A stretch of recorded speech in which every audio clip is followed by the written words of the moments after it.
Oh, Okan Token, Great Spirit, my Shiva. There's Rashini, my ball of light. Yep, that's what you. Stay focused on the ball of light. Oh, wow, there goes two great herons. Hey, hey. Wow, thank you. And I just got done watching this loon come up out of the canal. Just whoop, there it was, right in the center. I'm like, hello. Popped his little head up. One of those snake birds. And kinds of reminds you of like a snake in a way. Cormorant, maybe. No, yeah. Anyway, whatever we call them. So it pops his little head up out of there, and it was so cool because it positioned, it spinned itself around, it took a look, okay, this is where I'm at, spun itself around a little bit, got itself all angled up, kind of like an airplane, whoosh, and did its little takeoff straight up through the canal. So cool. I'm like, okay. This morning, at Rashini's the first little cat feeding site when we get out. Here, I thought he was chilly and cold, right? Sitting there shivering. This is where you have to kind of learn. It's really connecting in with that breath with your animal and going, yeah. He wasn't cold, he was just really wanting to get a move on. Because he knows that there's cat food and moles to check and things to smell. So that was an excitement shiver. Any of y'all that have chihuahuas, you understand. You learn to decipher, to discern, that's the word I'm looking for. You learn to discern the shivers. And you're just a little cutie. Look at you, catching the flow. Haven't seen one like you here before.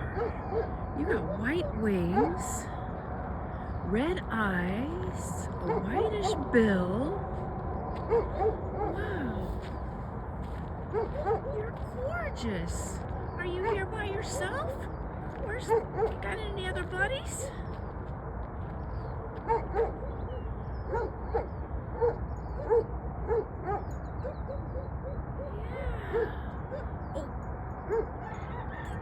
Oh, sorry about that.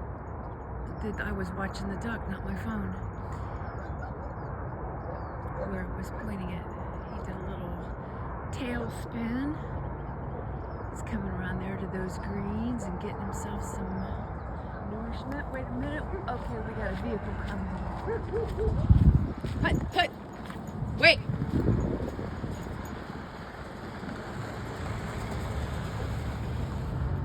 Quetchin Utilities. This is the service road. We've gotten to where we come on the service road rather than the bike path. Oh, I need to zoom back out. Which is on the other side of the fence. So you got the canal, the service road, the railroad, and then the bike path. And so our topic this week has been transcendence. And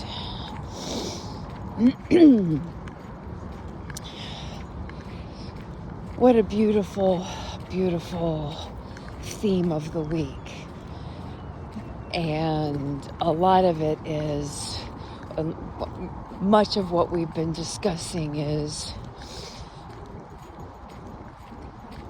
how, well, there's also that awareness that our themes bleed from week to week. You know, it's not like we just go through the theme and then it's over. It leads into the next theme and leads into the next theme and leads into the next theme. And this one is transcendence. And definitely feeling that along the lines of what is taking place in our world right now, and not,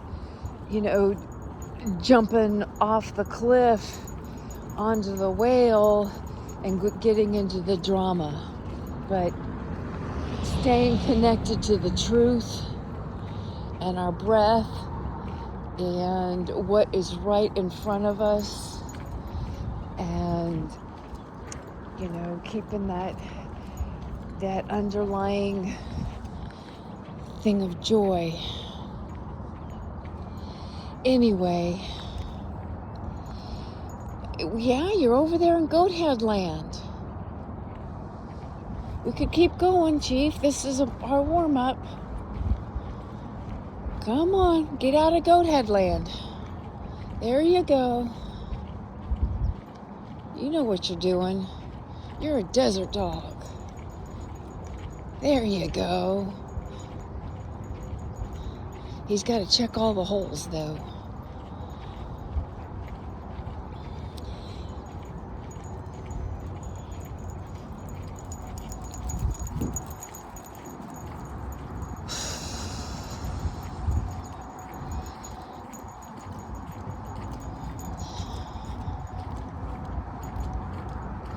So,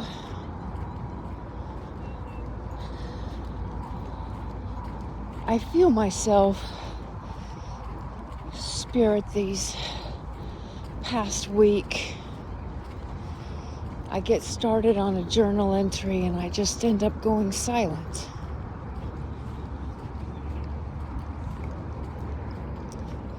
For me, it's this really soaking up and enjoying my time here, my apartment here, and just being so grateful for noticing how my normal practices are transcending, they're shifting, they're changing, and yet feeling more potent. If that makes any sense, I'm sure it does. You're the one inside me feeling it through me. So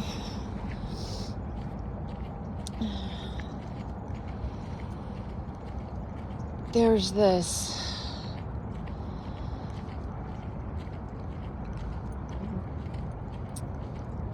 staying in balance with and navigating the energies coming in from the sun, and how the energies are shifting with the planets, and how that really is truly kind of governs us. There's this beautiful tree. I love you. You're just so gorgeous. Yeah, you are.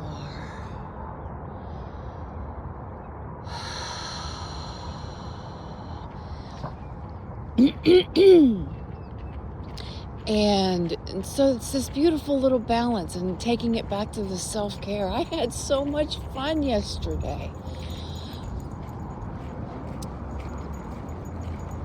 And even had a few cries yesterday, but even the cries felt good.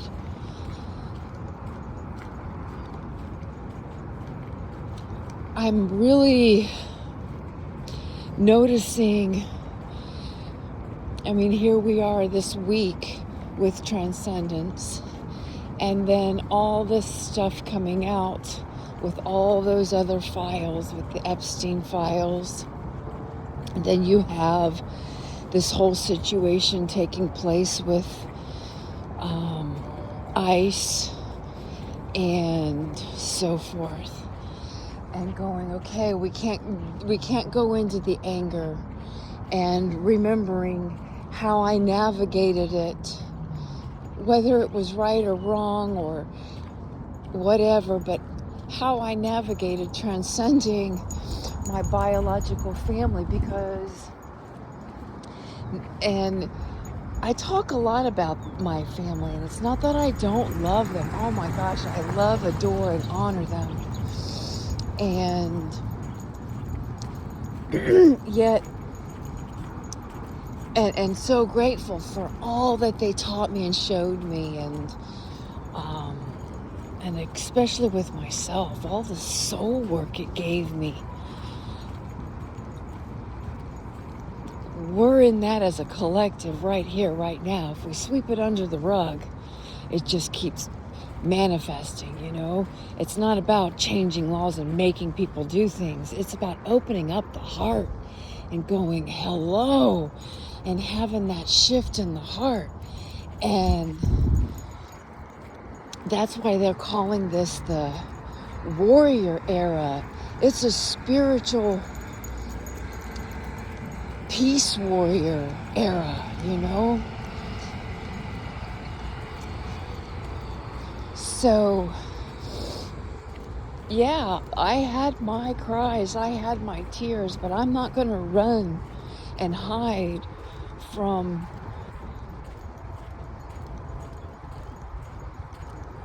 the feelings, from the compassion, from the empathy, and finding the golden nugget. You know, I mean, like, this shit's been going on for eons, right?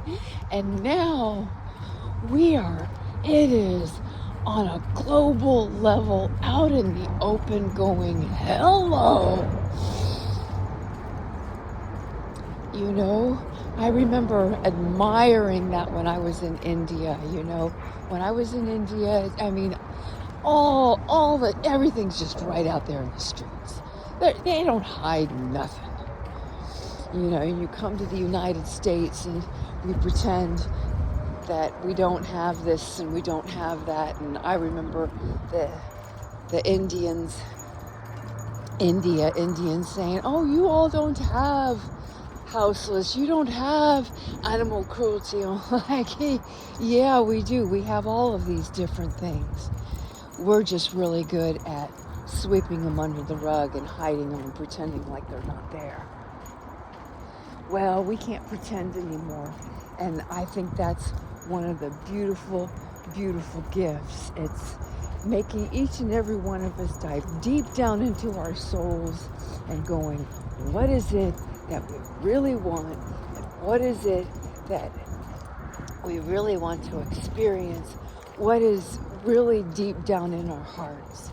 And then the beauty of AI intelligence coming is, okay, so yeah, we don't have to work, but we get to work. It's a shift in perspective. We get to work on whatever we choose. What our gifts are, you know, and really hone in and work those gifts. And we get an opportunity to take another look at and say, hey, maybe we'll do our educational systems differently. This is a huge, huge deal. And it's a gift. And yes, it is sad. It is so sad. I mean, I've been a victim of rape. I've been a victim of the narcissist. I've been a victim of homelessness. I've been a victim. But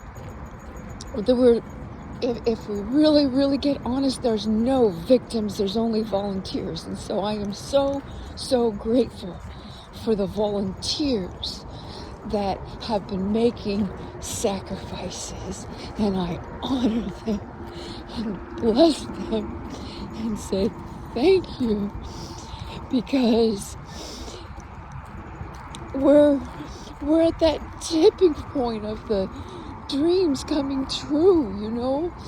Yes, it's gonna take a little bit of time, and this is where we get to be interdependent and really support our spirit family members and everyone, you know, in this, and not blame them, not get angry with them, not oh, you're wrong and all this and that, but just love them till they love themselves. That's what my mom used to say. My adopted mom, love them till they learn to love themselves.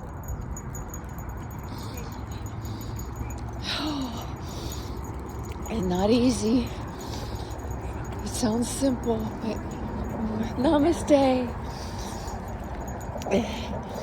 Sounds simple, not always easy. You know, there's that African tribe that over there in Africa, where everyone has their song, you know, that they're the song that they're born, that vibration, that song. When they're born, that's their song. And when they forget their song and they become what we call fools, they put that fool in the center and they sing his song and love him to death. Love him back to himself.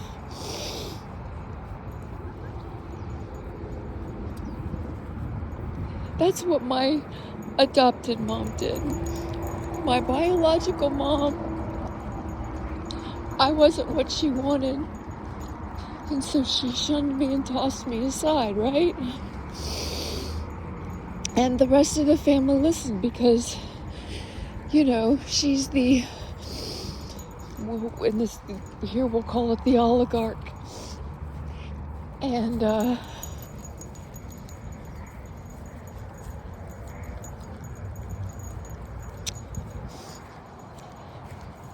I admit, you know, I wanted to curse her. I wanted to curse her, and I probably did a few times. But yet I understood that it's a mental illness. It's an illness. And so that's where my compassion came in. And understanding, you know, that that's not who she truly is. This is a part that she's playing. This is the mask that she has on right now. And we're learning to see through those masks and remember that we're each a gift of the divine, playing our part in this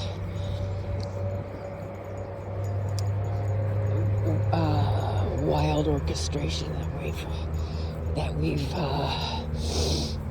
are blessed to experience. And so then that takes me to Sadhguru, which is, you know, staying connected with that breath and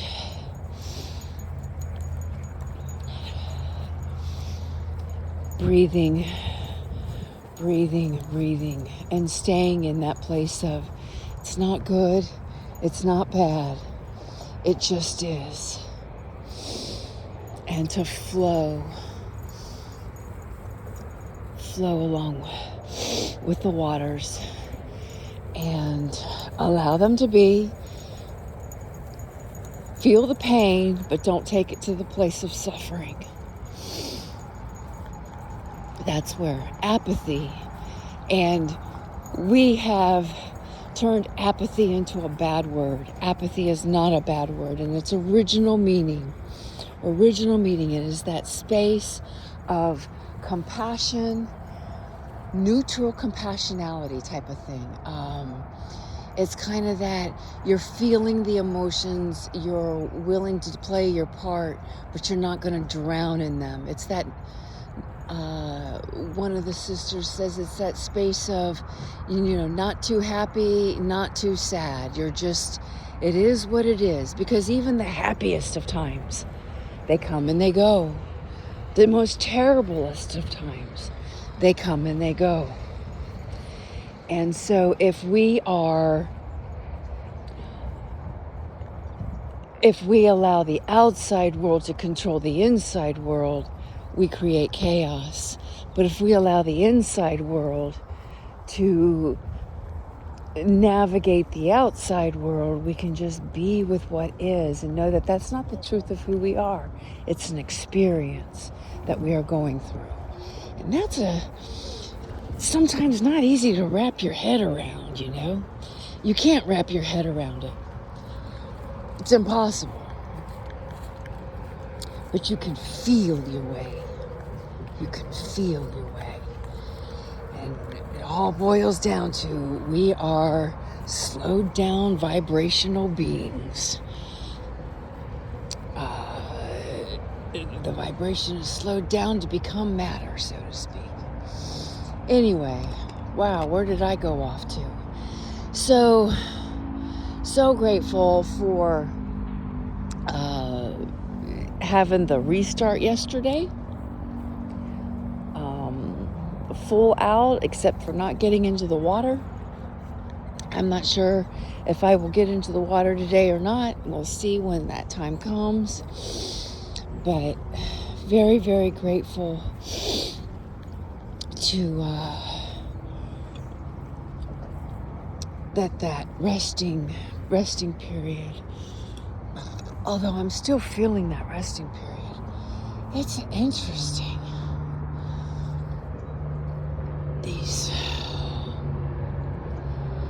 If you're not sensitive to the energies, it would be really, really, really easy to go into if you don't have that understanding or that awareness. You don't have to necessarily feel it, but having the awareness that these energies can take you into some serious anxiety attacks. They've been having, all these different things. Now, they say the energies are calming down, the Schumann resonance and so forth, but this was a long-term,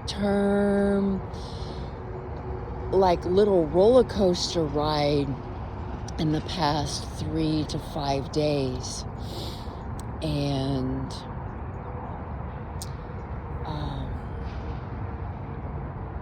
it's going to take a little bit to really fully assimilate. So I got my colloidal silver yesterday. Thank you, Great Spirit. And definitely got some more of my full meal powder. And it was so fun to go to the grocery store and get all of the groceries and boil up those eggs. And Rashini was very happy to get some eggs, and got those pickling, and back into my hummus and peppers and apples and bananas and ginger and all the good stuff. So thank you, Great Spirit. And working at, making that travelable. If that's what is to take place in the next month. I know March is coming, and I keep being told that there's going to be I keep feeling there's something revealing itself here in the month of February. And March is going to be that ramping it up and go period. I'm willing to be wrong, but that's what I'm feeling. And that's what the breadcrumbs keep turning to. You're so cute, Chief. You're so cute. Okay, it's time for my yoga. Thank you, Spirit.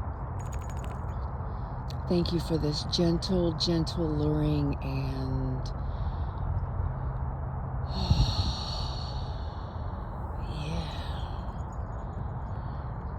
this unshakable, unbreakable,